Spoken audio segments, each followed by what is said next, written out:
Beginning with you, Professor Kuran, you talked about the contrast between the dynamism of Islamic societies in many respects and the stagnation in the economic area. Would you like to expand on that a little bit more? And are there differences within those Islamic societies that also shed light on the reasons? I deliberately used the same examples. In the last 200 years, the dramatic change in commercial life in the Middle East and in the rest of the Islamic world came about through transplants. And the transplants occurred, institutions were borrowed from the West at a time of crisis when it appeared that unless major borrowings took place, unless merchants and investors were given ways to pool resources on a large scale to take advantage of modern technologies, that they would all be dominated, that these societies would be dominated by outsiders. Now, the big question is, why did these institutions, these modern institutions, say joint stock companies, the corporation, banks, large-scale organizations, stock market, standardized accounting, why did these develop organically in Europe, and why didn't they develop organically within Islamic civilization so that they had to be borrowed in a period of crisis from abroad with all the distortions that accompany it? This is the question.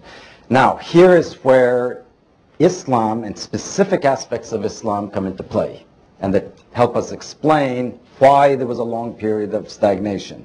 Certain institutions that are elements of Islamic law failed to create the incentives for organizational modernization. And parallel institutions in Europe did create those incentives, so you had cascading phases of the modernization. Let me give you an example of an institution that made a difference: Islam's inheritance system. By medieval standards, Islam's inheritance system is highly egalitarian. It mandates a share for all children, male and female, any surviving parents, sometimes also members of the extended family.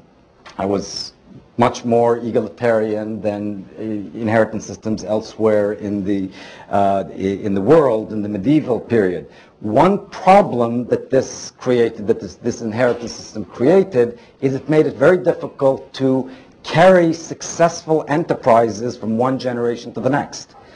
And the problem was particularly acute with successful businessmen who left large estates. Why? Because they typically, as a sign of their success, as a result of their success, they had multiple wives and many children, more surviving children than the rest. They had huge numbers of heirs.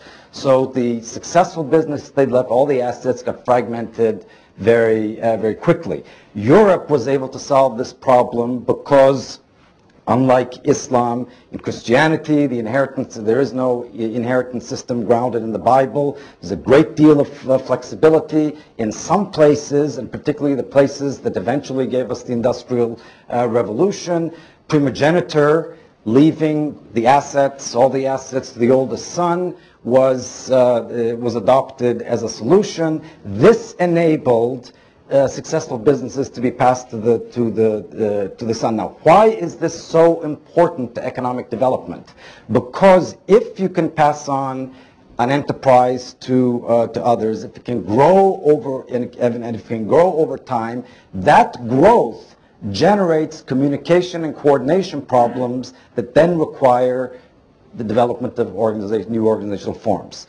For example, there's a need for standardized accounting develops. A need for stock market develops when people, instead of forming short-lived enterprises, they form enterprises that are going to last more than a generation. So this is a dynamic that did not take off in the Middle East, and this is not because Islam was designed as an inflexible